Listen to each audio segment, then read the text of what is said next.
Well, my friends, I just my first audiobook just came out. A lot of you know that I like to write. I published a few things. I wrote a Puerto Rican slang dictionary in Spanish called La Lengua Boricua, the Puerto Rican tongue. Um, I also wrote used car buying manual called How to Not Get Screwed when buying a used car. How to Not Get Screwed when buying a used car. And I want to talk about my experience. That's the one I just released in um, audiobook on audible.com. It's called ACX, the website where you do this. So if you publish some, you have some publishing, um, you've done some publishing on Kindle Direct Publishing, um, and you have done, or you got any books that are on. You don't have to be published electronically. You can have a paperback or hardcover, whatever, um, and you can publish it. So the way it works is you post a book, your book on ACX, and they have narrators that are people that can record your book for you. I chose that route because I've never recorded a book. I don't have the equipment to record a book, or so I think. I don't have the training. Most importantly, I don't have the training to record a book. And I thought, uh, my first go around on publishing an audiobook, I would pay somebody to do it who's done it, does it for a living. So it was my book. Basically, you have to tell them what the word count is, how many words the book has, or whatever you're gonna publish, and they'll give you an estimate. I've seen the prices. The cheapest, the lowest price is $50 per hour. I've seen them all the way up to $400 an hour. It depends on who you choose, their experience, where they live. I guess if you're gonna do this, you're gonna do something for a living. Your rent and the cost of living does uh, have to do with how much you have to charge to do work. So the lady that I chose, she I don't know why I chose the woman. I just wanted a woman to read a book about used car buying for some reason. I guess in the back of my head, my bachelor's degree in marketing told me that, hey, a lot of women get taken um, advantage of when they go buy a car. So if they hear it from a woman, it attracts them more, I guess. Um, so they do when you post your books out for auditions on the ACX website. They people start sending you um, auditions. So they're like short, like 1 minute recording of what they sound like reading your book. Um, I liked it. She was a nice person. She presented herself well, and I chose her over other people. And I had other books. I posted on there. I have another book that I wrote. It's called Juan Makes Lemonade. It's a short novel. Um, and I received a couple of auditions in that. So I posted two books for auditions in Spanish and two in English, I believe. Um, and the one that got the most auditions was the used car buying manual. Um, and so uh, that's already out. It's called How to Not Get Screwed When Buying a Used Car. And another thing, I mean, I like the process. I like that it's pretty smooth. Um, the basically the person they'll tell you, oh, send, if you like it, you can send an offer. You'll see on their website. I'll make a video with the, showing you on my laptop how it works. I just want to talk about the process, and then you can send them an offer, and then you have to, uh, you know, accommodate. They'll tell you, depends on how many words your book is. They'll tell you an estimate on how long it's going to take uh, for them to produce. So based on those hours, you'll make you'll make them an offer. So if it says it's 1.7 hours, say if it's 2 hours and the person charges $100 an hour, you make an offer for $200 an hour. So, you know, a lot of people, some people are funny the way they sound though. Yeah, I mean, you have to, you should, yeah, pick, um, you know, listen to people. Uh, and they have the narrators and stuff and the producers.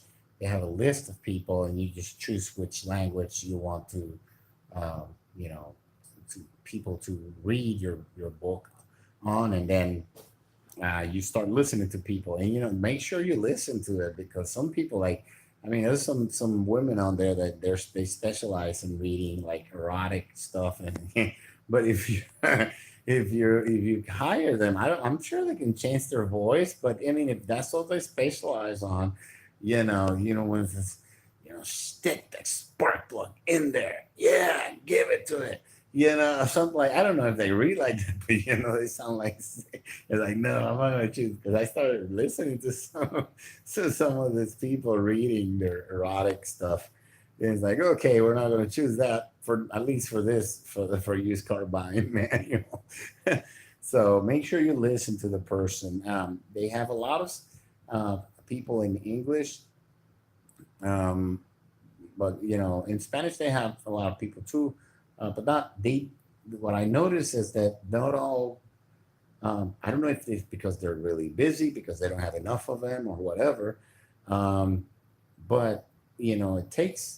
Yeah, I had to actually contact people for my Spanish books versus my English books. There, people will just send in. I guess they have a lot of people who do it in English versus compared to how many do it in Spanish. I don't think the audiobook trend is big in Spanish yet. That will be a thing that Amazon um, should look into as far as promoting it to the Latino market. It's a huge market, the Hispanic market. One thing I did not like. Now this is related to Kindle Direct Publishing.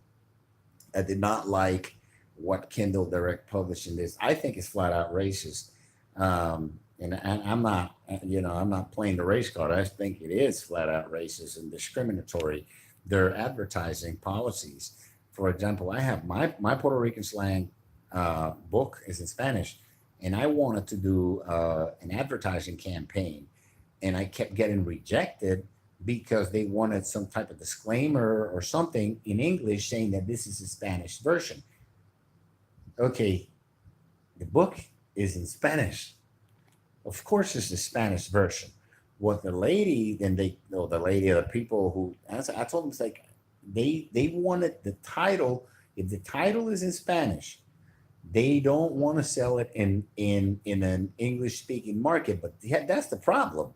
The United States is not an English speaking market officially. It really is. English is not the official language of the United States. It's not. There's no official language. The United States. Not only that, um, it's ridiculous to require for me, Amazon, to require me to put the title of the book in English when it's a Spanish book. It's a book in Spanish about Puerto Rican slang.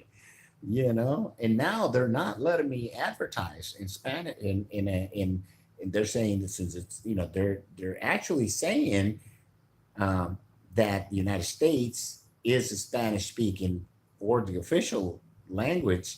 They're treating, you know, the United States as if the English was the official language.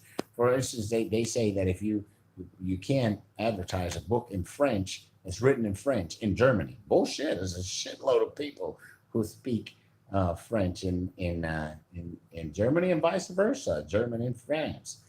So they need to fix that. You know, maybe we should start a class action lawsuit, you know, or something like that. Because you know, I mean, I'll fix it or something, but that's discriminatory.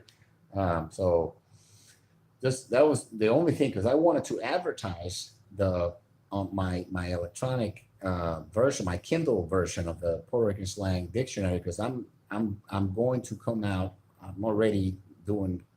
I already picked somebody to read my Puerto Rican slang dictionary for the audiobook, and you know I wanted to advertise it on the you know on Amazon advertising so that that pulls in sales for the audiobook. You know, it's cross sale.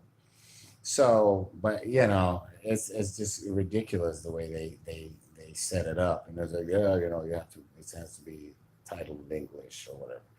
So, but anyways, all in all, other than that glitch or that bullshit that Amazon pulled with the advertising, the process is pretty smooth. Um, I I'm going to do some advertising. Or, you know, I've sent text and all for my friends with the link and everything. Uh, I'm going to do an email campaign and all this stuff. But all in all, the process is pretty easy. You have to have a manuscript or a down. You have to have a file so you can send it to the narrators so they can read from that file. Um, and that's what they use to read it. And then, you know, there's the fears like, oh, this people gonna, you know, do some, you know, there's people I'm sure that they've been vetted. And if they do, oh, and the other thing is once they're finished, they give you a 15-minute sample. Once you agree that they're going to be the ones reading your book, narrating, and you listen to the sample and you approve.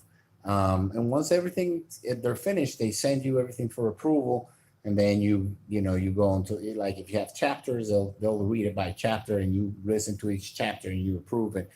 Um, so it takes a little bit of time, but you know you want to take your time. I didn't, you know, I just I listened to the samples and I was in a hurry. So, but the way it works is if you approve, then you pay them, and then they release their work. So it's not like you can just publish it without paying them. They have to you have to pay them, then they release the work. You can pay them with PayPal, or they have the lady that did my thing. She has a PayPal thing, so I paid her through PayPal, and it takes about um, probably about a week after they finish for Amazon. Oh, another thing, the formatting of the cover. The formatting is funny because it has to be perfectly squared. You have to go on a I have to go on a program and download a, a software to my computer to make the cover exactly square because it won't take it any other way. So that was a glitch. I have to learn that a little bit. But once you get comfortable, if you're a little bit computer savvy, if not, just go on YouTube, you'll learn it. But it was a pleasant experience. Now let's see how many sales I can get. How to not get screwed when buying a used car. We'll see how it sells.